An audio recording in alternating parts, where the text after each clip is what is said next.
Ni front page recap. Gazeti Zanzibar Leo Jumapili limeandika Dr. Samia ataka jamii iwajibike malezi ya watoto. Sheria miliki kuchochea ukuaji wa uchumi, wasema wadau. Serikali yapongezwa kuwekeza sekta ya elimu. Arachi asema makubaliano na Marekani yapo karibu kufikiwa. Sera mipango izingatie mahitaji ya watoto, asema Waziri Ana. Na Tanzania yaimarisha utayari wa kukabiliana na Ebola. Gazeti Mwananchi Tanzania limeandika hatari mizigo usioijua. Watumishi 41 wa mabasi wanaswa mtegoni tangu 2025. DCEA yashtukia yaanza mkakati kuelimisha umma, yasisitiza mbebaji ahakikishe anafahamu anachokibeba. Habari ukurasa wa 4. Mifumo tozo za maegesho yaibua malalamiko. Mnyika ataja agizo la Lissu. Msigwa aomba radhi Iringa. Kihongosi aituhumu Chadema kwa vurugu ya mjibu, ni katika ukurasa wa 2. Kesi ubunge wa Babalevo rasmi Jumatatu. Na mbunge Ndoinyo asema kuhamisha watu pekee si suluhu Ngorongoro. Chanoga Agrovet ni serikali ya pembejeo za kilimo na inakutangazia punguzo la viuagugu visivyochagua pamoja na dawa za kuua wadudu. Wana mbegu bora za mahindi, mbegu bora za matikiti, mbegu bora kabisa za nyanya za hybrid kama vile Mkombozi, Bansali na Kipato. Wana mbolea za majani, mashine za umwagiliaji za water pump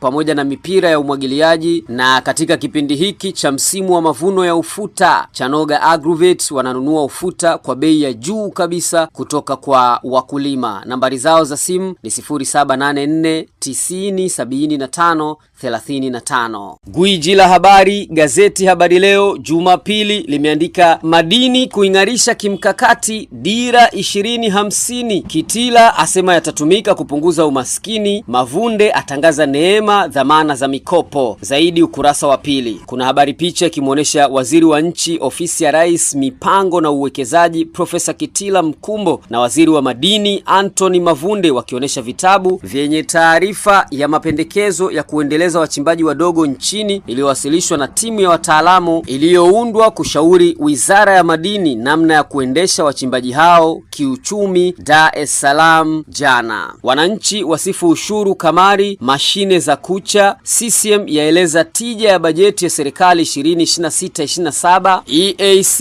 yapata bilioni 24 kukabili Ebola Mpox. Mwigulu aagiza waliochukua mafuta wakamatwe. Aliyejifanya msaidizi wa rais adaiwa kutapeli bilioni 1.4. Walinzi TANESCO mhasibu mbaroni wizi